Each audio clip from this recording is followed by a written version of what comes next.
Hi, everybody. My name is Adam Ellenboss from Nightlight Astrology, and I'm doing a presentation today for Nadia's YouTube channel. I hope that all of you will really enjoy this.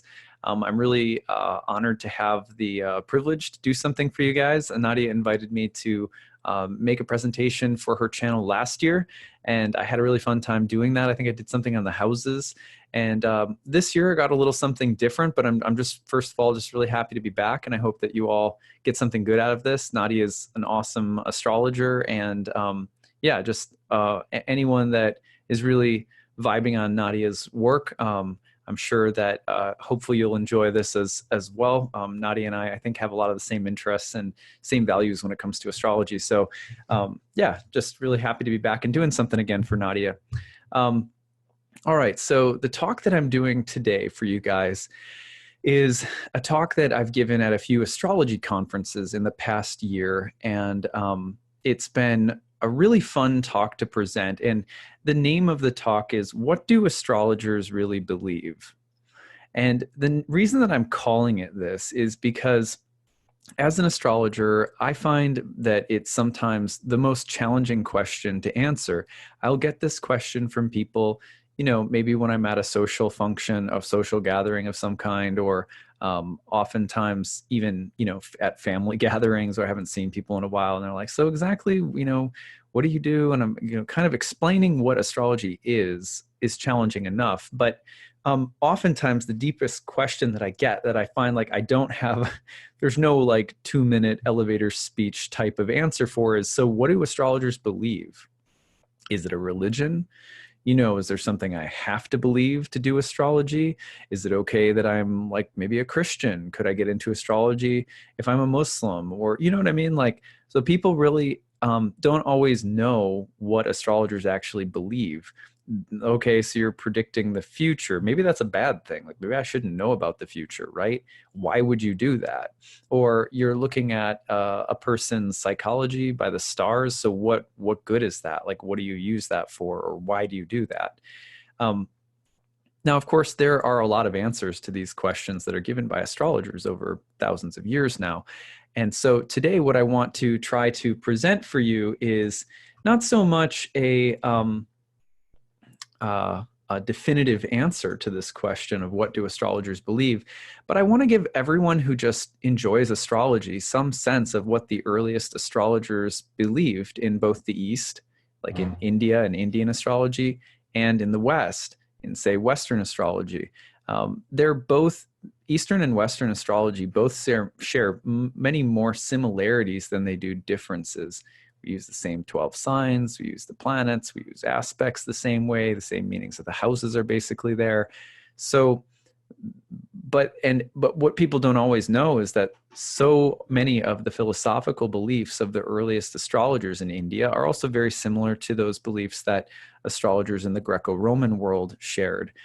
So today, the idea is to present you with a kind of cross-cultural and ancient understanding of the beliefs of astrologers.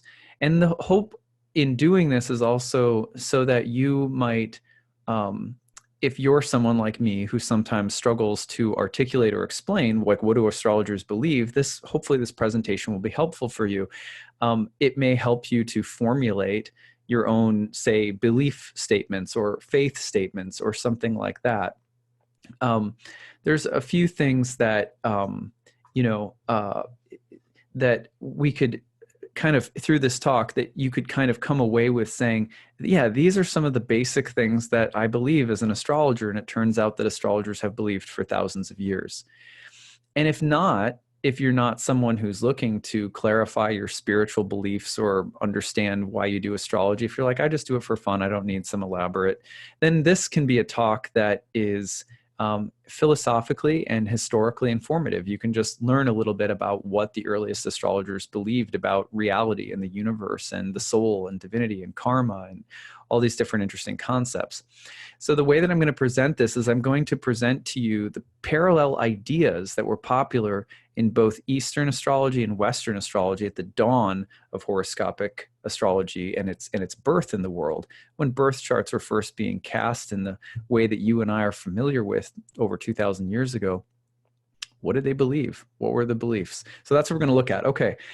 Now I'm going to put a presentation up on the screen.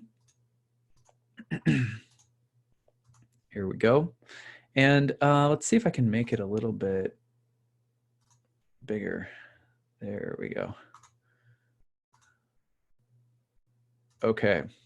So the first basic thing that astrologers in both the East and the West agreed upon was the notion of an ordered cosmos.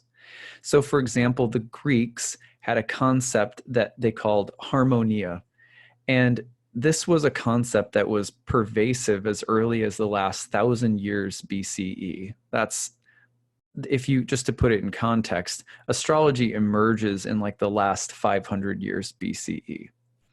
So this concept of harmonia dates back all the way to, well before that. We have, for example, the poet Hesiod in the Greek world as early as 700 BCE talking about harmonia in his famous poetic work, the Theogony. Another major philosopher who talks about harmonia a lot is Heraclitus. He is someone, if you ever heard the quote about you can't step in the same river twice. So Heraclitus defined harmonia like this. He said that harmonia was an eternal cosmological principle whereby opposites in the material world were joined together in a proper relationship with each other. So he also famously connected character and fate together, which ends up becoming an integral part of astrology later. The Pythagoreans, which were another very important philosophical school that had a huge influence on the founders of astrology, also thought of harmonia as a force governing the orderly fitting together of sound, and that the good of the human soul consisted in grasping and assimilating to that order. So you can almost think about it like the human body, the human soul is like an instrument, and the cosmos is ringing with this beautiful music. And the idea is that we're trying to tune our soul to, be in harmony with the music of the spheres. This is an idea that predates astrology, but of course is hugely informs the philosophical foundation of astrology, that the cosmos is harmonious and that we can be in harmony with it, and astrology is a part of that study. So similarly, we see Plato and many other Greek philosophers envisioning a cosmos that's ordered and harmonious. It's good, it's beautiful, it's true, and it's just in the way that it's designed. And for almost all Greek philosophers, this order involved both the elements like fire, earth, air, water, ether, and also the heavenly bodies, the planets. That their order in nature reflected a larger divine intelligence that was at work, almost like an early version of the intelligent design theory. Now, for Indian philosophers as early as the Rig Veda, which goes, scholars, kind of Western scholars will date to 1500 to 1200 BCE, somewhere in there. So really old, but some say even much older than that. There was a concept called Rita, and it's used to denote a similar idea. The Rig Veda actually, which is one of the oldest, if not one of the oldest, spiritual texts on the planet, or maybe any text on the planet. So it's very, very old. And it contains over 400 instances of the noun Rita. Well, this word as an adjective means ordered, right, righteous, efficient, correct, orderly. But it also was used in relation to the ordering of a religious or spiritual ceremony, like in Native American shamanism, you might see the calling of the four directions. So it has a sense of being the order that keeps sacredness in religious ceremony, but also in the larger cosmos. And it's associated with the image of a path, a great wheel or river in the sky. And the Rig Veda also tells us that the sphere of being, life, and truth is regulated by Rita, very similar to what the Pythagoreans said, that the universe is sort of this harmonious musical orchestration. And Indian philosophers said that Sat, which is the realm of being and truth, you could say, is also related in the Vedas to Rita. And both are opposed to asat, or non-being, and untruth, and anrita, or that which lacks meaningful order. So again, there's a sense of order that's there, but also the potential to sort of deviate from that, like our instruments can kind of come out of tune. And so one of the most likely philosophical beliefs of the earliest astrologers, if we look at the pervasiveness of these ideas in both the East and the West, is that they believed that the cosmos was beautifully ordered, just, true, and good. And that they saw the cosmos as this beautifully designed tapestry reflecting divine intelligence, and that astrology was a part of, it was a spiritual study. It wasn't just something that you did to learn about the future. It wasn't even something you did to like just understand your own personality profile. It was something even deeper than that. It was about learning to be in tune with the larger harmony of creation. And so this is probably one of the simplest things we could say that still today as astrologers, many of us value or embrace. We embrace this idea that the universe is an ordered, meaningful place, but we also have to stay in tune with it. And for many of us, that's exactly what astrology does. Now, are people going to laugh at you if you say that? Maybe, right? But it helps as we're going to clarify our beliefs. So we're just like, well, what do astrologers believe? Well, this is the simplest starting place. So, all right, let's go on. There's also a philosophical area that ancient astrologers were all concerned about, because the philosophical climate of the time was concerned with, not just at the birth of astrology, but well before the birth of astrology. And this is, we could say, the problem of the one versus the many, or we could say just the looking for the union or the relationship between the one and the many. So let's try to explain this. In ancient times, in many places in the ancient world, you have the recognition of something that's transcendent, that's beyond all of this, right? That's beyond the heavens even. And then you also have the idea of all of this, which is a world of many diverse forms, right? You have plants and animals and elements and people and stars, and right? So and then there's also some sense that even though there's many things that are different, that they're all still a part of one thing. Just like there's lots of different parts of my body, but it's all still part of one being. So the one and the many, and how are these things reconciled? So as early as like the 16th century BCE, well before the dawn of astrology, Egypt began embracing the idea of a transcendental source or all unifying God, Amun-Re, who would includes everything, but also transcends everything. So you have simultaneous immanence, the presence of the sacred here in the world of diverse forms, and then you also have an idea of transcendence, something that goes beyond. So there's Egypt long ago, right? How about Mesopotamia? Mesopotamian mythology and theology, the notion of a single anthropomorphic and transcendent being whose body parts are the various immanent aspects of the universe, the stars, the planets, the trees, they're all body parts of this divine being. That the divine being is bigger than all the parts, bigger than the sum of its parts, but also everything in this world could be seen as part of it.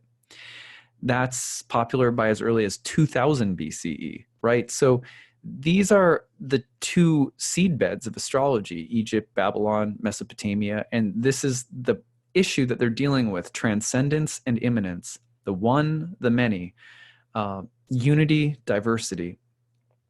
In the Rig Veda, similarly in India, the universe is described as a giant body, the body of God, which is both immanent and also transcendent at once, same thing.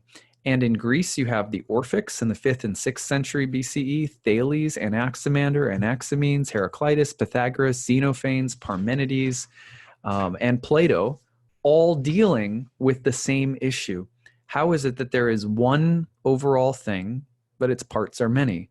Or how is there something transcendent and something immanent? How is there something diverse, but something unified? And they're thinking about this. They're thinking about the differences and as well as the unity.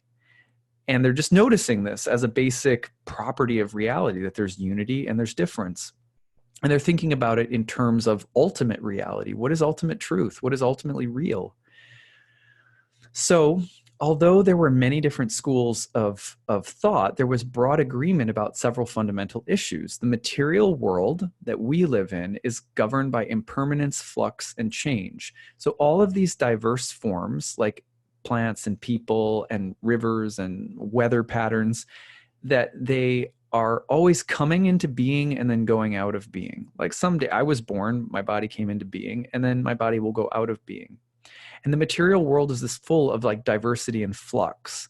However, they also believe that underlying or within all of these seeming changes, all impermanence, was a single spiritual source, essence, eternal principle, or being, the knowledge of which is of the utmost importance, because it is the goal of the spiritual aspirant to align their individual essence with the greater whole again. So that's going back to this idea of harmonia or rita. But again, you can see where first we're starting with this idea of harmony in the cosmos, but then we're moving into a more nuanced understanding of harmony, which is that there is diversity and there's also unity in that diversity. There is a sense in which the material world is impermanent and everything is changing, coming into being and going out of being. And yet there is a single, all-pervasive, undying and unborn essence. So this also becomes a basic belief, which we might find value from today as well.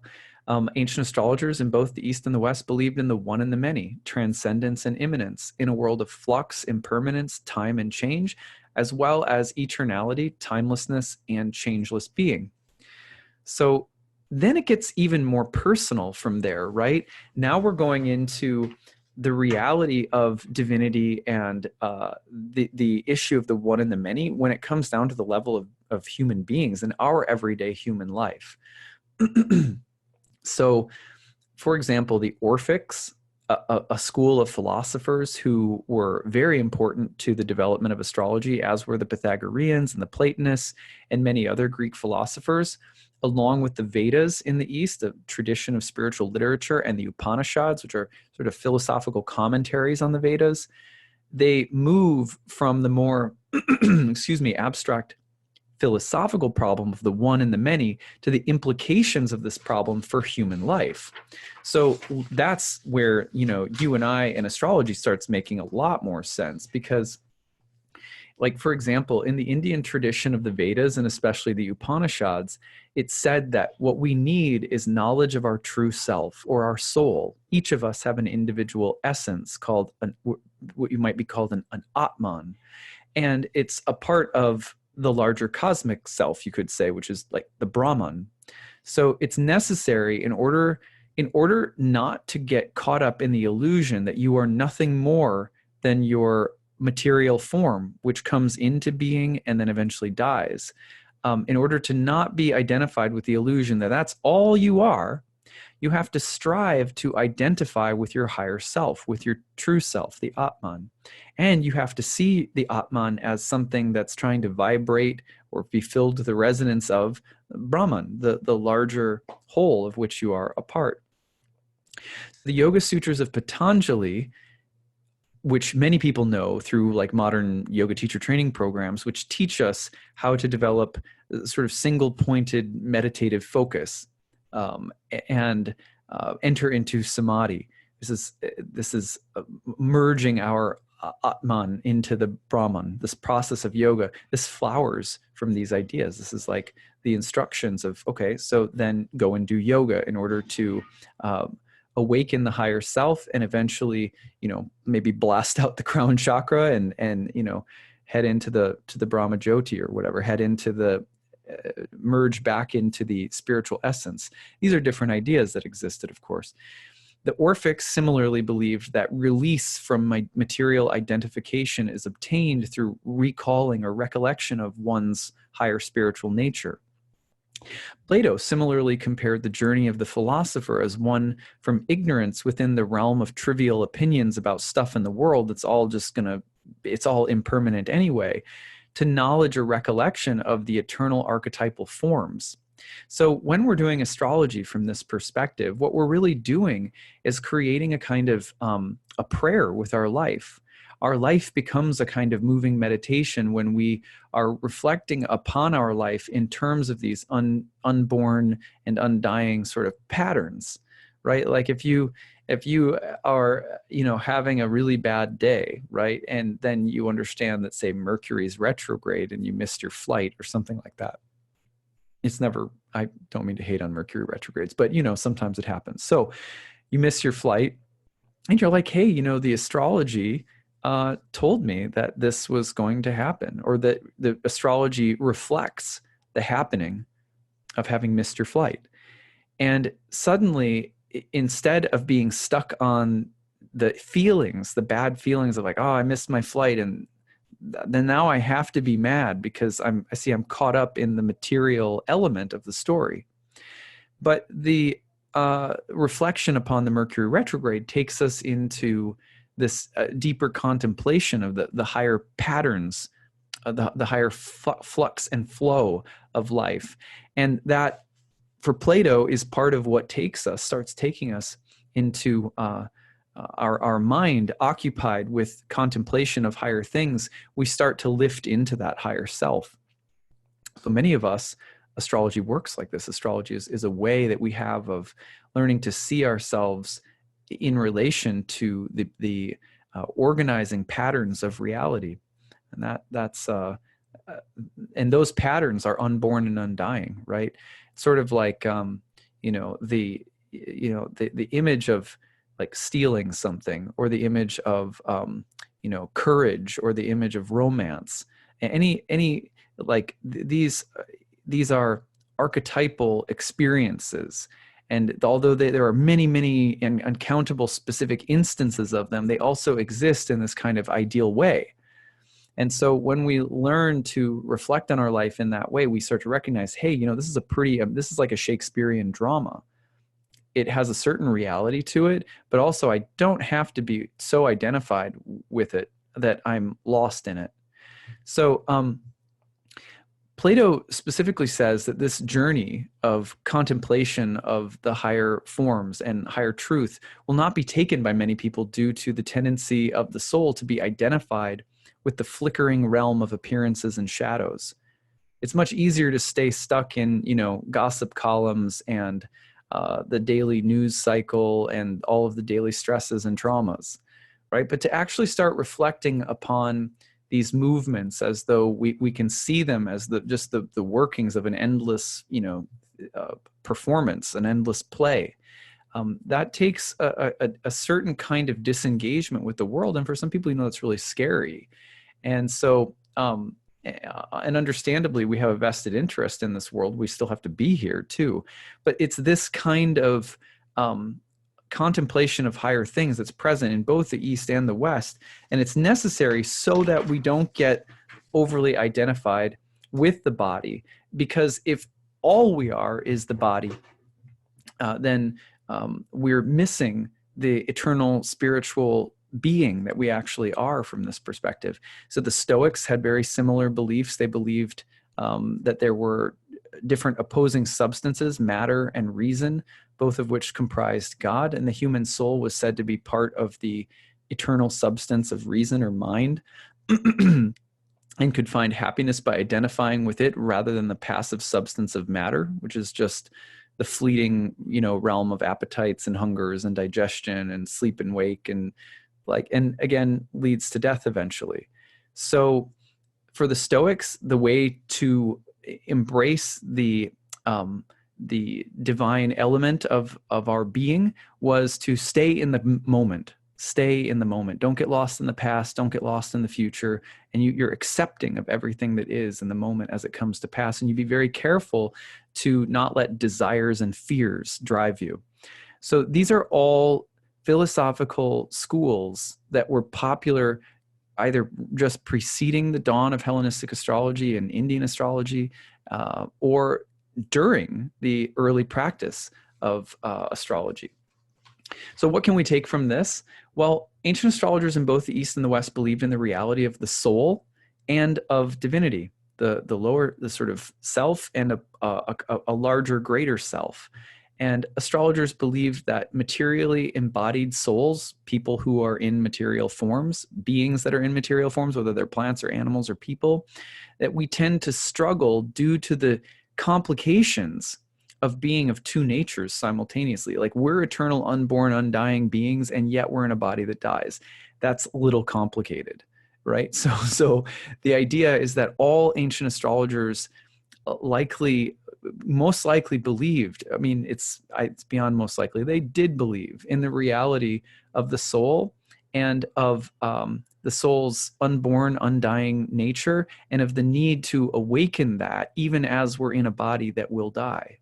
So that becomes a critical part of why we practice astrology, because astrology helps us remember that we're spiritual beings. And unless we do that, we suffer so much in this world without that orientation. It's like a compass helping us guide us through this journey. Okay. So the next one that's really big is, and this is gets a little juicier, gets a little bit closer to our practice of astrology, is reincarnation and karma. So basically, astrologers, you could say, although the language is different in both the East and the West, are recognizing that the soul is transmigrating from one body and one form to the next in this material universe. That the journey didn't begin with this body that we're in now. That it has actually in the East, the word that's used to describe how long we've been here, transmigrating from one form to the next, is anadi, which means beginningless. It's like if you had a fish bowl and the fish were just swimming in the fish bowl, and they had always been doing it. They had always been there doing it, but they just took on different forms. You know what I mean? Like, just think of a really big fish tank or something. It's like everything's been swimming around here, coming and going, coming into being and going out of being. Galaxies have been coming into being and going out of being. Universes upon universes, material universes have been coming into being and going out of being. And endless beings are fluctuating from one form to the next. And this has just always been happening. And so we are transmigrating from one experience to the next. However, common to both astrologers in the East and the West is also this idea that we can leave this realm and join with the essential spiritual nature that we are. So we can, rather than having to constantly recycle through all different kinds of forms, where the experiences within those forms, not only is there impermanence and death to deal with, but there's also the extremes of all different kinds of dualities, heaven and hell, good and evil, right? And those are these binaries that the material world is sort of defined by, and we're constantly going through as we take form. And ancient astrologers in both the East and the West were like, and that experience, the soul eventually starts to wonder, is there something else? Maybe there's something other than having to recycle through all these different forms and go through all of these polarizing dichotomies, good, evil, etc. So this is getting a little bit more esoteric. But for example, Indian and Greek philosophers alike believed in the process of reincarnation called samsara in the East, metempsychosis in the West. There were also moral and psychological laws governing the process of reincarnation, of what shapes and shifts taking of one form to the next. That was called karma in the East, catharsis in the West.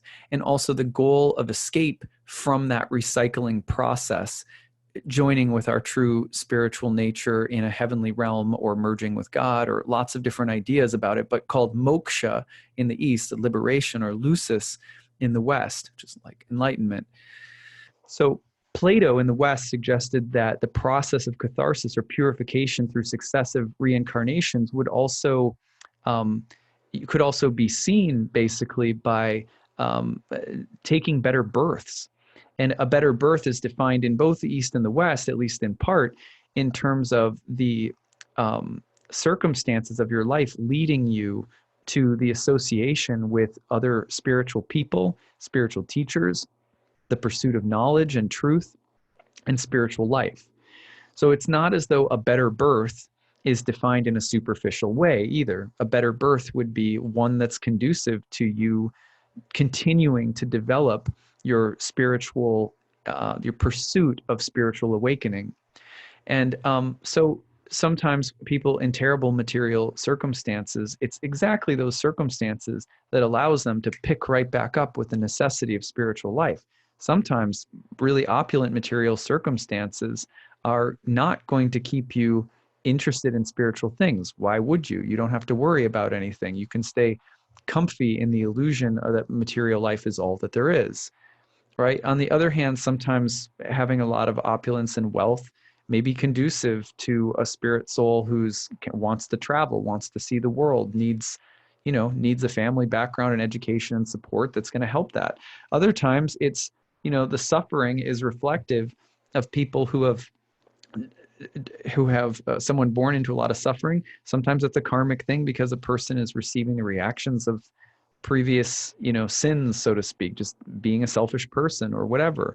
And so sometimes it works like that, but other times, when we suffer in any way, it can also be specifically conducive to waking us up. For example, have you ever lost someone or something that you've loved?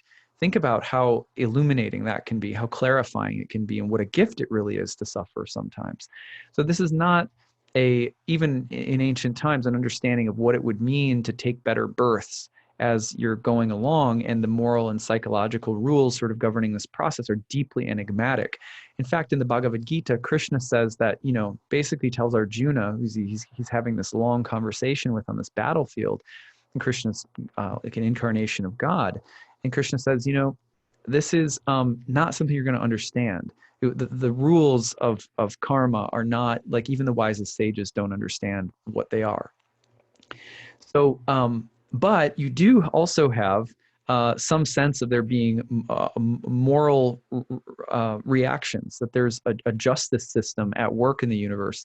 The Chandogya Upanishad said, those whose conduct has been good will quickly attain a good birth.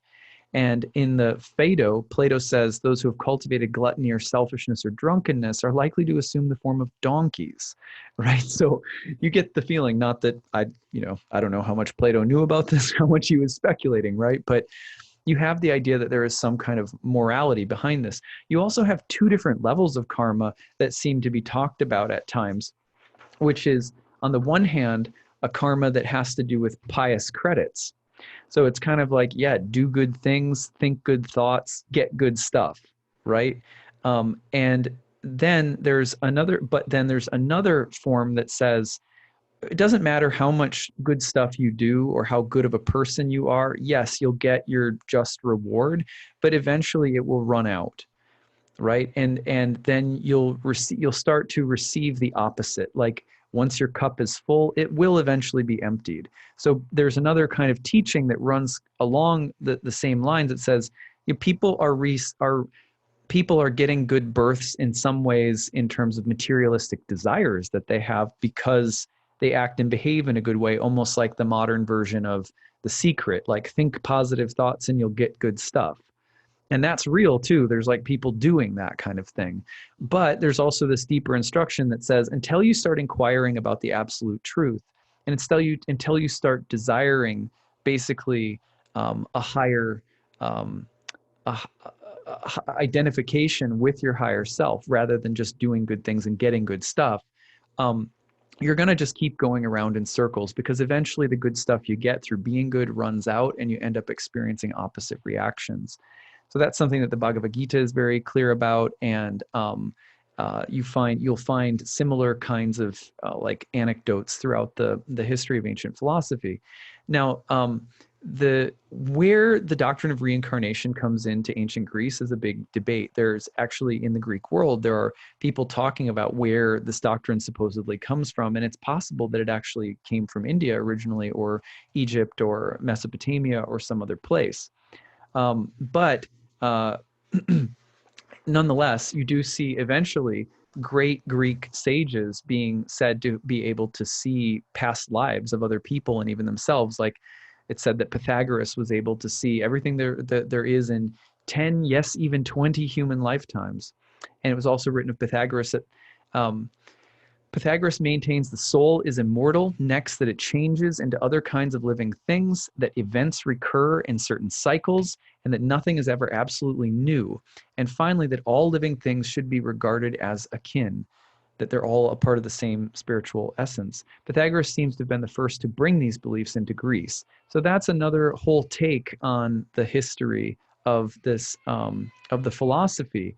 So Pythagoreans and Orphics, also two philosophical groups that were really important prior to the birth of Hellenistic astrology in the West, were also closely related on the topic of reincarnation, and both seem to be linked to the later dated Hermetic texts as well. So the philosophy of Hermes, who is said to be the legendary founder of astrology, he talks about reincarnation as well, and his philosophy is said to date back to the Egyptians.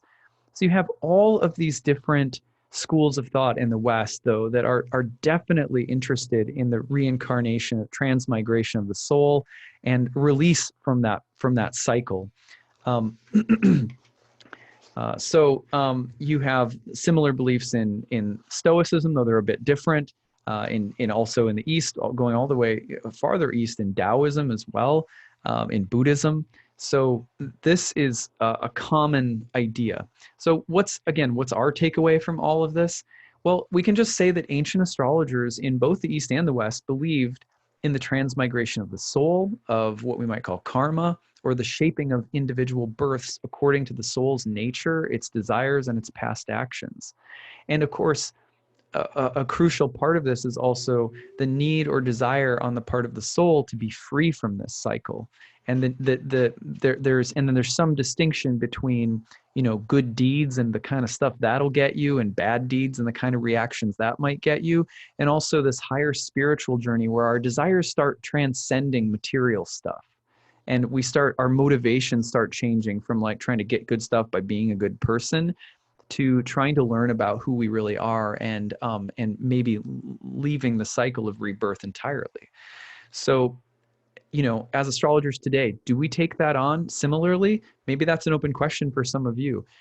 Myself, having been a yoga studio owner for the past 10 years, a yoga teacher, and being someone who's deeply committed to the path of yoga, this one's a no-brainer for me, right?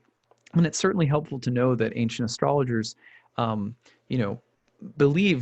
held these ideas. It's also important to understand that really most probable understanding of what a birth chart is a reflection of the soul's current leg of the journey, right? It's just telling us this is the karmic field of reactions that you're born into, behaviorally, psychologically, physically, ancestrally, genetically, in terms of heredity, in terms of the environment and family you're born into, in terms of all the people that you'll meet and have relationships with. All of this is karma. But there's also, for many of us, the continuation of a spiritual journey. And astrology is also here to help us navigate that field with our free will, meeting fated events with also an open mind and with reflectiveness, and using our free will the best that we can, trying to, again, kind of tune our instrument to the larger harmony of the cosmos, and trying to inquire about our true spiritual nature. So astrology has been a part of that, both, in terms of the people who study it, as well as the people who receive it, as sitting down with an astrologer and getting your chart read. Part of the reason that we do astrology is to help us remember the nature of the soul, and that we're on this journey, and that this is the nature of it, and that it's not all up to us, right? That we're very small and insignificant in some ways in the grand scope of the universe. But when we come to understand our place and remember karma and remember the soul, then suddenly we come to remember what our actual free will can be used for, and right, and then we can become really intelligent with our use of it. So astrology is meant to help us with all of this. All right, but here comes the big question, right? It's okay, so liberation and enlightenment. So how does that exactly happen? Because great, all of this is great, pretty great, some big grand mystical scheme here, right? But practically speaking, we're living human lives. What did the ancient astrologers actually say about liberation and enlightenment? How does it happen, or what's the deal there? So there's different ways of envisioning how enlightenment happens or what it means or what it is. I'll give you two of the most popular in a nutshell. One is a personal view and one is a more impersonal view. So in the personal view, the personal soul, right, is like a spark emanating from a fire or like a sun ray emanating from the sun. We are thought of as like emanations of a divine source. And liberation is conceptualized as, the cultivation of a loving relationship with that source. You find this in, say, Christianity to a certain extent. And you also find this in one of the largest sects in India, which would be Vaishnavas, who believe in, a supreme Godhead. And the idea is to worship or have a deep, intimate relationship between your soul, which is a part of that Godhead, like a ray is to the sun, but is ultimately dependent upon that source. And so having a devotional relationship with that source becomes the paradigm of enlightenment, in which case enlightenment is looked at, for example, in the practice of bhakti, which I practice. In bhakti yoga, we think about cultivating love of God and the cultivation of love of God is thought of as eventually resulting in release from the cycle of rebirth. And in this sense, love of God, not desiring to get out of the material world or condemning the material world, is really the goal.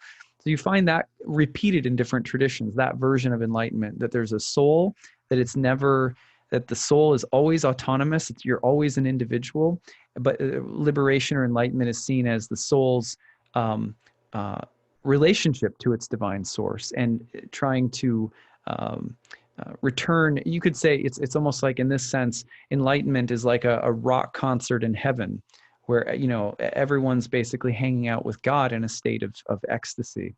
Now, another view would be that actually everything's just one. There are no individual souls, and there is no separate God of which the soul has a relationship with. Everything's just God. And so enlightenment occurs when we release the illusion that we're separate in any sense whatsoever, and we merge back into the totality of everything. That's another view. And sometimes it's called a more impersonal view because it's sometimes called more non-dual or impersonal, whereas there's no dichotomy between the soul and God. Now, of course, these two schools have debates and arguments with each other, right? And those two schools in general are very popular in different forms of yoga. On the other hand, you have some very different views in the West, right? Like Buddhists will talk, for example, about consciousness itself being extinguished, because as long as there is consciousness, then there is consciousness of something. There has to be consciousness is going to have an object of consciousness. So the duality, consciousness always implies a duality. So for Buddhists, it's how do you get rid of consciousness in a sense? How do you extinguish it or blow it out? Nirvana. Very different. Plato in the West now. So Plato says that basically we're trying to regain a state of godhood that we've forgotten, that's somehow our essence, but that we've forgotten it. And this happens through the pursuit of higher truth, contemplation of higher things in the mind, and spending time in community with people who are in contemplation of higher things, that this gradually elevates the soul to a higher realm. The Orphics describe a personal afterlife process that the soul would undergo when it died, which could lead to liberation from material bondage and entrance into a spiritual world. The Pythagoreans also envisioned purification of the soul through the study of higher forms, numbers, music, etc., and that this could lead to this release from the cycle of rebirth. The Egyptian Book of the Dead had a chapter entitled The Chapter of Not Dying Again, or the Not Dying a Second Time, and liberation is said to happen by the means of the soul finding or using a kind of spiritual ladder that it climbs to heaven by means of after death. These are just a few, right, of the different major philosophical traditions and how they conceptualize either the afterlife, heaven, soul and God, or union with God, or liberation or enlightenment. Now, again, for most of us, like above my pay grade. You know what I mean? But we need to understand just basically when we're trying to figure out like, what do astrologers really believe? Okay, well, ancient astrologers believe in the possibility of liberation or enlightenment of the soul from its delusions, ignorance, or material entanglements. Now, there's also obviously always at this point when I've presented this talk, someone raises their hand and says, this sounds kind of like it's just hating on the material world, right? Like, and as far as I can tell, the material world is actually also a really beautiful place. So why should we hate it so bad? So we have to be aware that in ancient times, a couple of things. One, in ancient times, there were a variety of schools, some of which were more ascetic and extreme than others, right? So some spiritual traditions have always involved a more harsh or intense rejection of anything material.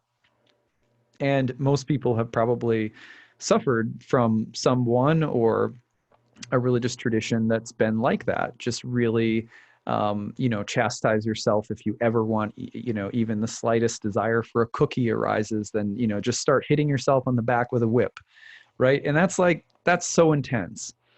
So you have extremes like that. You have people who starve themselves. You have yogis that sit in caves and don't eat and, learn to, they're like serious, like NASA grade space astronauts over there. I always tell the story. Like I had a friend of mine who was, he was in India for a year, and he was at an ashram, and this is not a joke. People there practice pranayama so intensely that when they're ready to leave their body and blast out the crown chakra later in life and merge in Brahman, they'll just do it. So to evidence to this, his teacher basically said his goodbyes to everyone one afternoon, and that evening literally died while he was in meditation, pranayama, just upright in lotus. And this is actually a thing. Like it does actually exist. And if most of us today, we go to meditation class or we go to yoga classes because we're just trying to bring a little sanity into our life, trying to relax, and just kind of take it easy and just bring our blood pressure down a little bit. And that's good. That's for most of us. That's great, But it's a different thing when you hit like the yoga NASA space stations in some parts of the world. Like it's a legitimate, very intense kind of practice, and for many of us, that's not where we're going to be at in this lifetime, right? And also it's not necessarily like it's the only way. And so there are practices that exist in the ancient world with regard to enlightenment that are sometimes very extreme, and austerities that are really intense as well. We'll talk about those more in a little bit. The other thing we have to, but then there are those that are not as intense.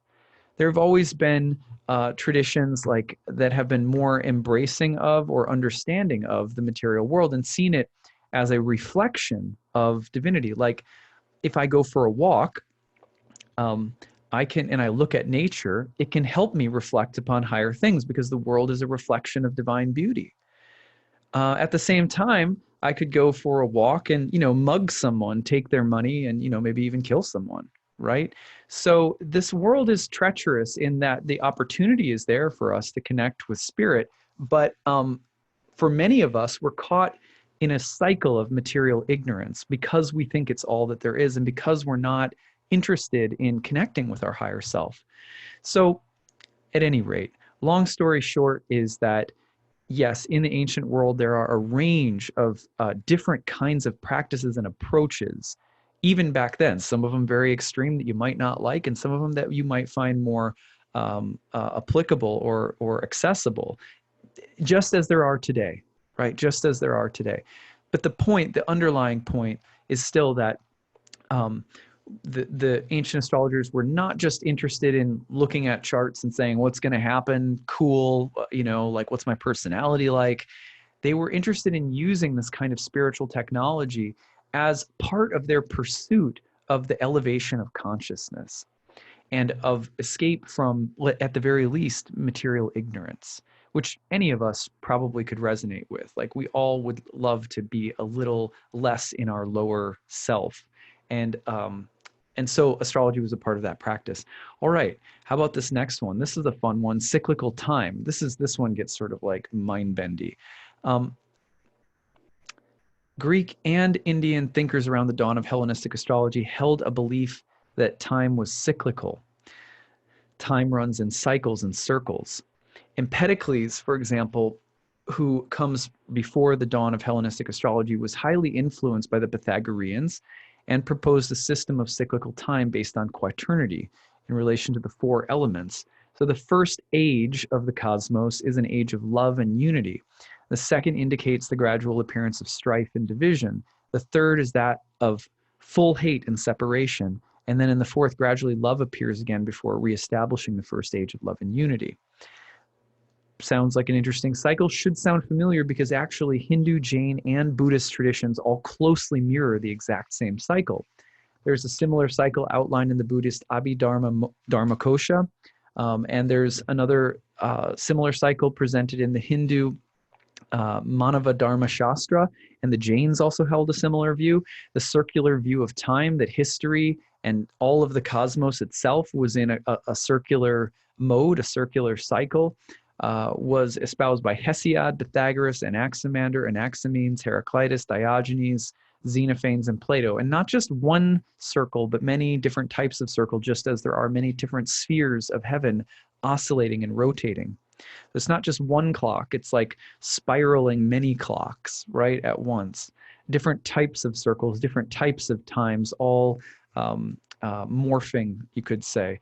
Stoics would take up a cyclical view of time. The Orphics took a circular view of time. All of these philosophers and traditions had ways of measuring the length of each age and each part of each cycle.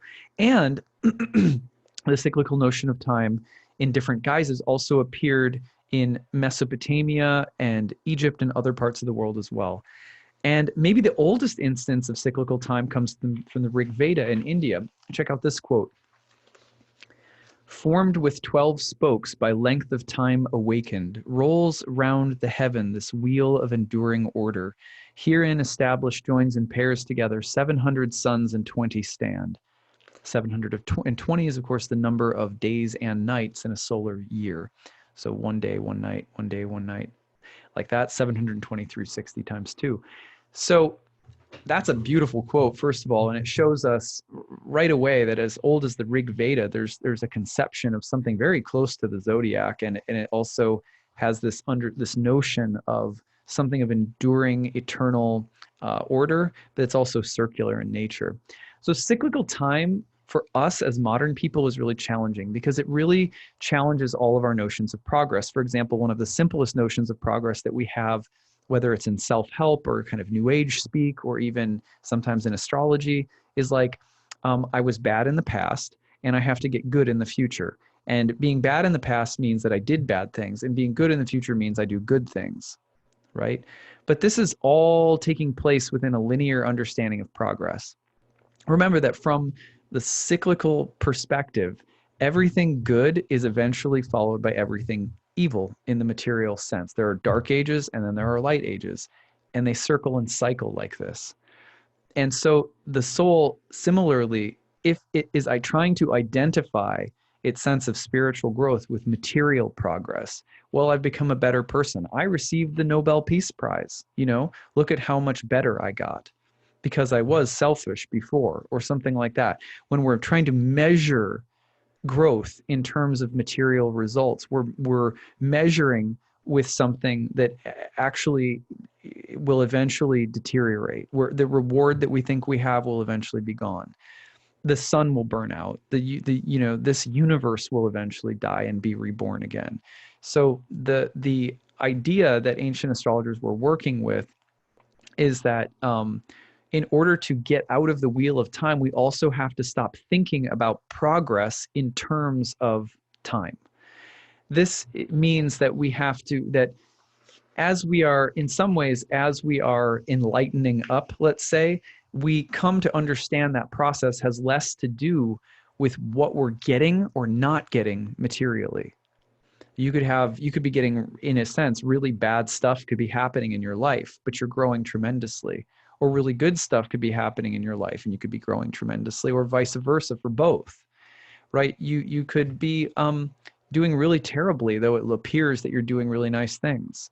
So spiritual progress, spiritual awakening is not bound to the wheel of time and the vacillating of good and evil. It starts to incorporate both. You want a really amazing movie that teaches us about how we change as people when we start understanding the circle of time. Check out the movie Arrival, which is a kind of cool sci-fi film that came out a few years ago. I think Rachel McAdams or Amy Adams, I can't remember her name.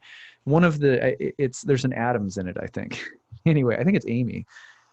She's in that movie, and it's just a fantastic movie that it's actually really accessible way of trying to understand what the impact of circular time might actually be on a human being. So anyway, if you want to really nerd out, check out that movie. All right, so what can we take away from this? Well, ancient astrologers believed that time was cyclical, and that when we study its cycles and patterns, we can glimpse something eternal. That's why we study all of these cycles of the planets, because they remind us that everything goes round and everything goes round. And when we start recognizing that, we come into a consciousness that can perceive the whole. Our consciousness is something that is like all of the circle at once. And so studying these patterns and cycles and circles, we come to glimpse more of who we are, because we're like Plato. He said, time is the moving image of eternity. Time, moving image of eternity. How did he see it? Cycles and circles reflected in the planets. So, okay. Next, this is the really juicy part. Now, there also, ancient astrologers had a concern with purification, with austerities, and with techniques of ecstasy. So here's some of the more specific types of things that ancient astrologers in both the East and the West did to purify their consciousness, to sort of clean or heal, as well as to enlighten up, so to speak, or awaken. Sometimes people think that purification, austerities, or techniques of ecstasy are only found in the East, and that in the West, people were just rational thinkers. But that's actually couldn't be farther from the truth. For example, Plato says that once you come into contact with people who are in touch with higher truth, you start to evolve and grow. That their presence, it has an enlightening effect on us.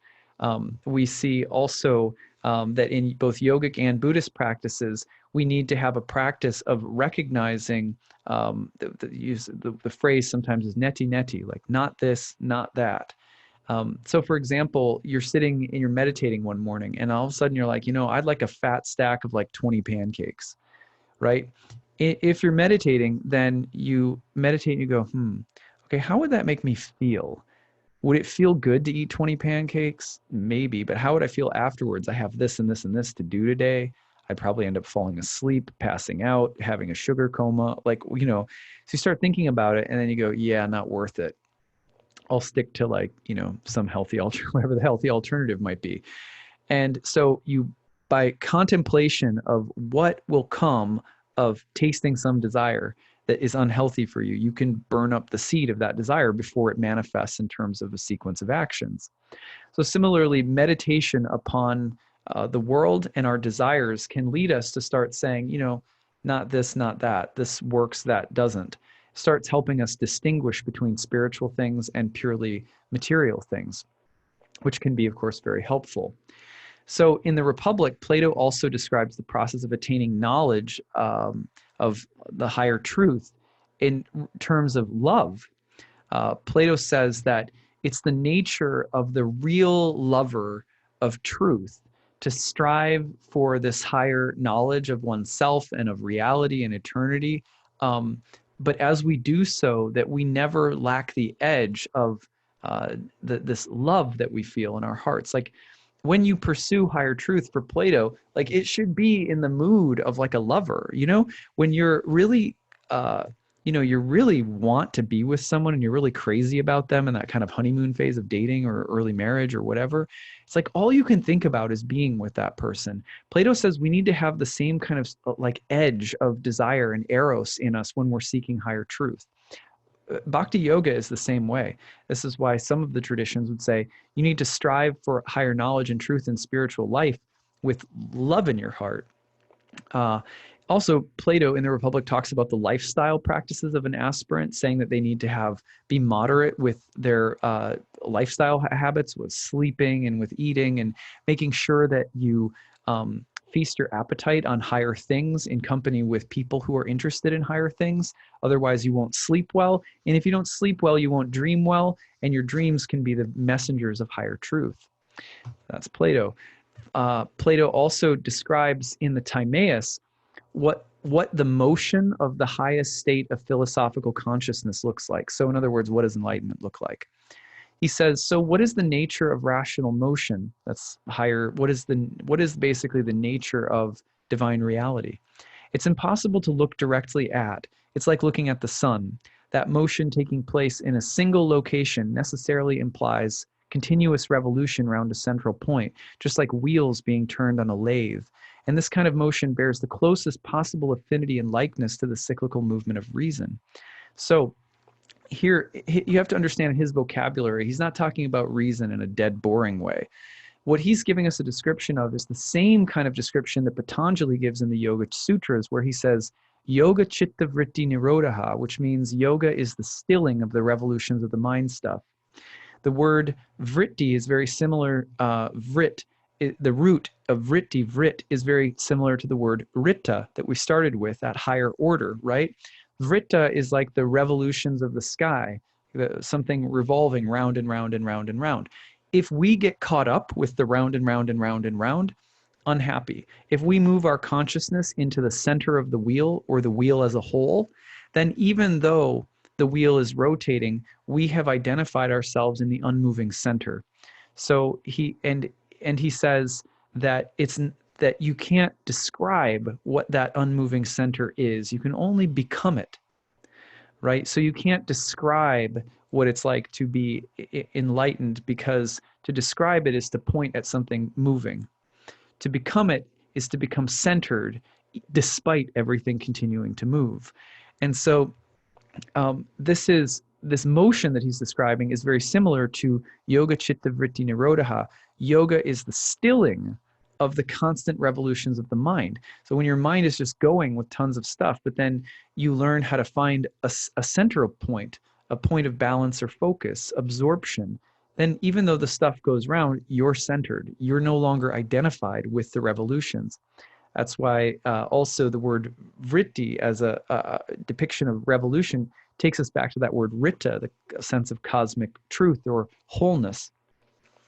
So, and again, you have lots of other practices. The Orphics and Jains, East or West and East, believed in celibacy and took vows of poverty and only wore white, trying to control sexual energy, because some traditions will have it that your sexual energy, if dispersed everywhere, dispersed willy-nilly, is one of the easiest ways to lose focus, to not be able to stay in that center place, because your sexual energy is part of what allows you to stay centered. It's a part of your constitutional strength in this body.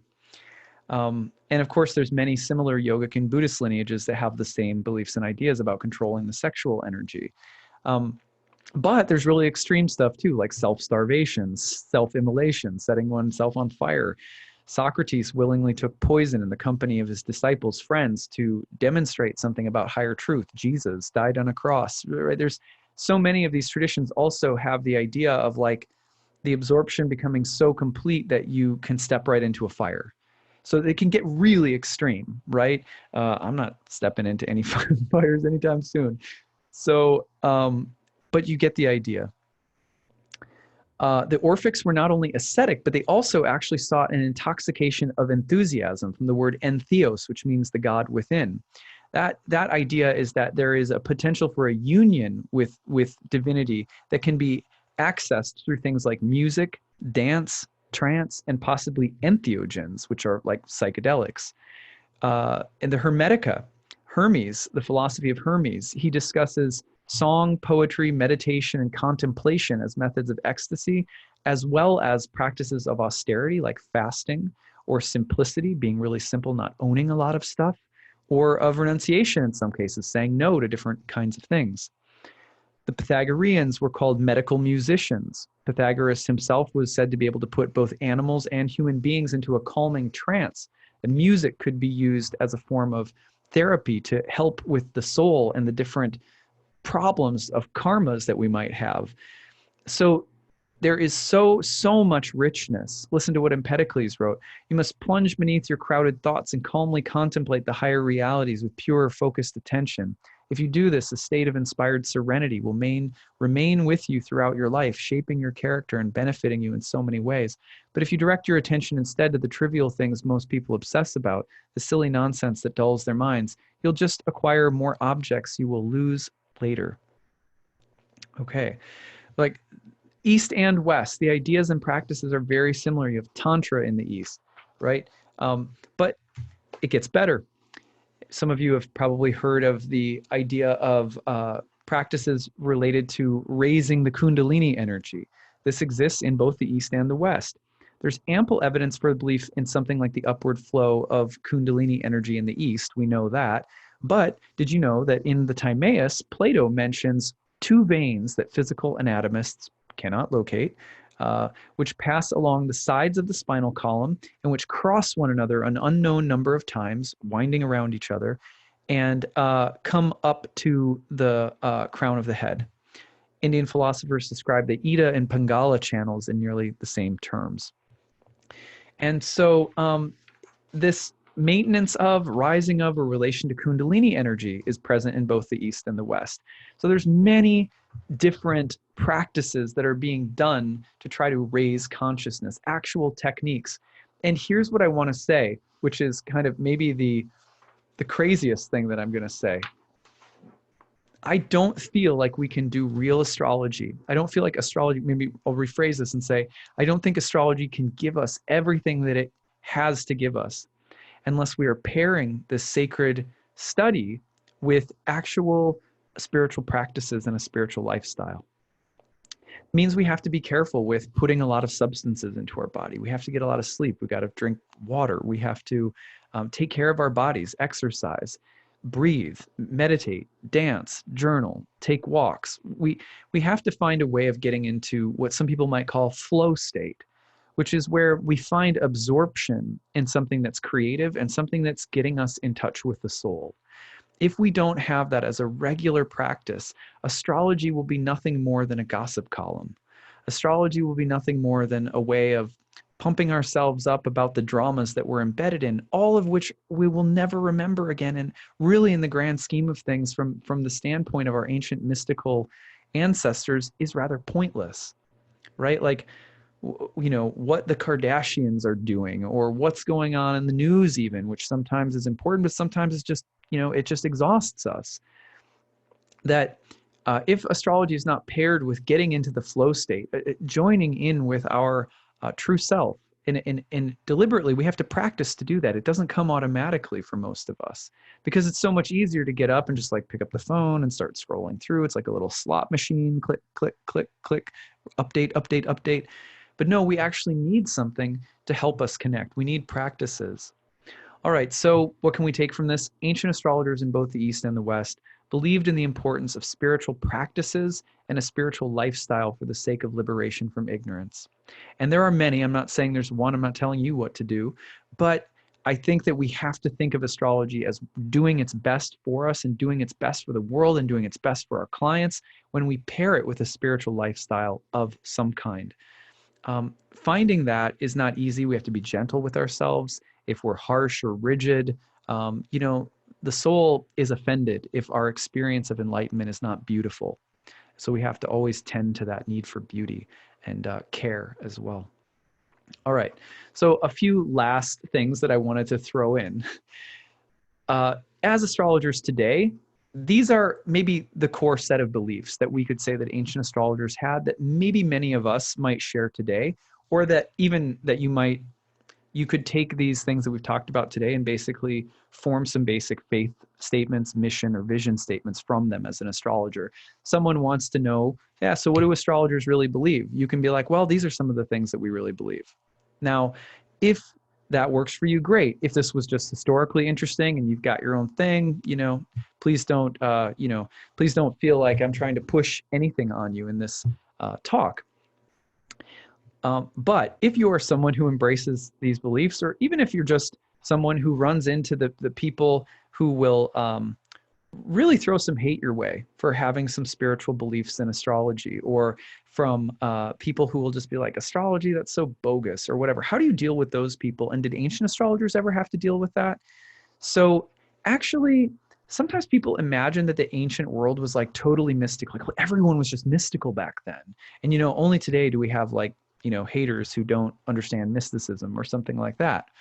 Um, but this isn't true. Naturalism exists in ancient times in both the East and the West. By naturalism, I mean people that believe that there is nothing more than physical material phenomenon, and that it's just a bunch of, you know, chemicals and quarks and atoms and things like that that can be, you can study their laws, but there's nothing greater than that. People believe that in the ancient world as well. That is, I'm not going to go into it, but there is a philosophical presence in the ancient world that believes the exact same thing. There are also hedonists, people who say, yeah, like you go ahead and restrict your intake of drugs and alcohol, and you know, mind your sexual energy and stare at the stars all you want, but like I'm gonna party, right? Because, you know, I'm gonna die soon, and I'm here to have some fun.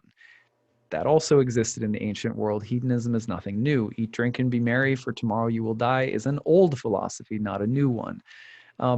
And like even in India, people are like, well, you know, but the Indians, they're all holy. No, listen to the Charvakas, an Indian school of materialists, who wrote something like this: the enjoyment of heaven consists in partaking of sweet food here, in enjoying the company of damsels of 16 years of age, and also in enjoying the pleasures that are derivable from the use of fine clothing, sweet scents, flower garlands, sandal, and other such things. And to them, liberation was simply, yeah, you die someday, and just enjoy it while you're here. Xenophanes was a skeptic in the West who rejected the gods and tried to stay away from any explanation about reality that departs from the world of immediate sensory observations. Right? So we have today people like Neil deGrasse Tyson. Love him as an astronomer. I love watching Cosmos and learning about the, you know, the greater universe. I think it's fascinating. But, you know, people like Neil deGrasse Tyson, who also hate on astrology, have been around for a long time. So skeptics, people who are like, I think you might be doing something that's kind of crazy and nutty, and yeah, you can just, you know, stare at the stars and, you know, whatever, meditate in a trance all day long. You're crazy. That's also been around for a really long time. So how do we deal with this? Well, you know, quite simply, we can just recognize that ancient astrologers also dealt with skeptics, haters, people who didn't believe in anything other than the material world or the material body, and those who just didn't put their faith in God or divinity or the reality of the conscious soul, or reincarnation or karma or enlightenment.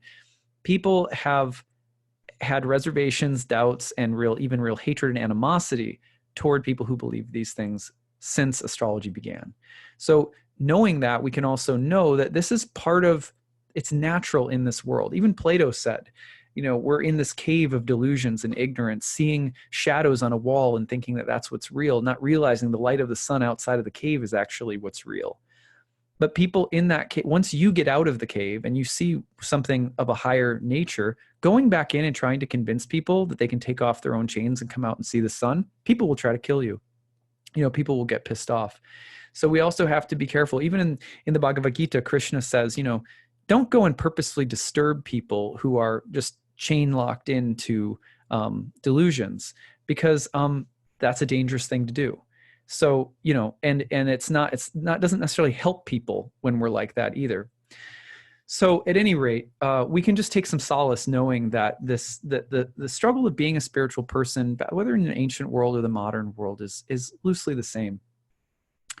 Now, some other features of ancient thought that you might find interesting. Many ancient astrologers in both the East and the West were pacifists. They believed in nonviolence, and they were also vegetarians. Very interesting. Not all of them, but this was prevalent. That's something that I found really interesting. The other thing that's really interesting is you have the need to spread and share spiritual reality with others, like evangelists of any religion. Astrologers were like this too. But also, you also have a high level of secrecy. Initiation into astrology and the study of astrology was not for anyone, and it had to be taken very seriously, and many of the teachings were kept very secret. So while there's some things that are being evangelized, there's also a high degree of secrecy and rites of passage that are also a part of spiritual life. speak of things like the Eleusinian mysteries in the West, right? These are deep mysteries that people are initiated into, and a great degree of secretiveness around them, while at the same time there's also the sort of need to go out like Socrates and speak the truth to people, right? And the same thing in the East. We have both a high degree of secrecy and sometimes exclusivity around the spiritual teachings, and even around astrology. Even in India today, sometimes in order to study astrology, a guru will have you work for a year or even 2 years or sometimes more, simply going through purification processes with mantra, just to prepare yourself to be able to start studying. This was more common longer ago than it is today, but still, teachers today have standards for their students. I do for my own students, right? So there's same thing is happening today. We have evangelism about astrology. We have some people who represent it terribly. We have other people who do a really nice job being stewards and ambassadors to the tradition. And we have people who are really eager for astrology in terms of just selfishness. Ancient world was no different. People were interested in astrology for very selfish reasons at times. But the underlying belief of why we do astrology, it's because we are spiritual beings, and yet we're in material bodies. We're a part of a larger cosmos that has harmony, but sometimes we have to tune our instruments to make sure we stay in tune. There's a spiritual journey that's going on here of awakening, and astrology is part of is a tool that helps us do that. So finally, last thing I'm going to touch on is diffusion channels. People want to know sometimes, so did all of this come from India to the West, or did it migrate from the West to the East? And there are endless debates about that. So my answer is not going to touch it. If you want to read a really interesting book about it, The Interactions of Ancient Astral Science. It's a very thick volume that really goes into detail about how much blending and mixing there was from East and West around both astronomy and astrology. But just so you know, I decided not to go there in this talk because it's also just like, it's really super heady and academic. And this has already been a pretty dense, like historical and philosophical talk.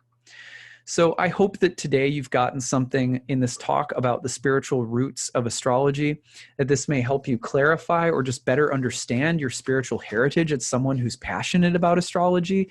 And that it may also help, if nothing else, just help you clarify for yourself that, the things that we struggle with today, the things that we have questions about today, the things that we're doing today with astrology have been done for a really long time.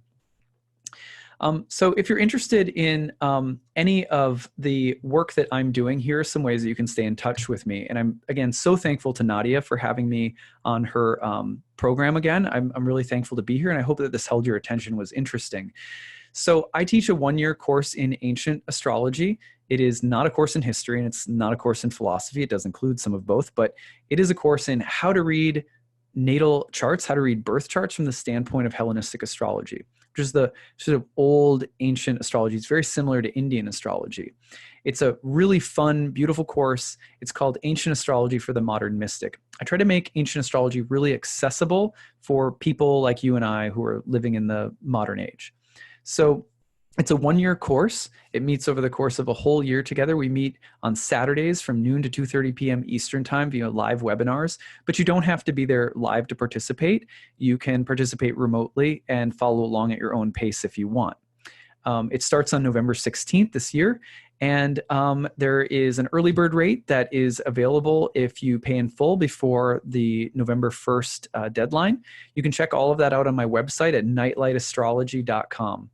Also, if you are interested in the evolutionary growth of the soul and the study of karma in ancient astrology, I'm also offering a 3-part seminar series in January called The Evolution of the Soul from the Perspective of Ancient Astrology. And this is a course on how the nodes of the moon were used by Hellenistic and Indian astrologers, and how we can understand the traditional use of the nodes in relation to karma and the soul, because it's actually, in some ways, it's really, really different from some of the current things that you might hear from like evolutionary astrology, which is like a modern form of astrology that pays a lot of attention to the nodes of the moon. So this is another series that might be interesting to you. You can check it out on the events page of my website. And again, that's at nightlightastrology.com.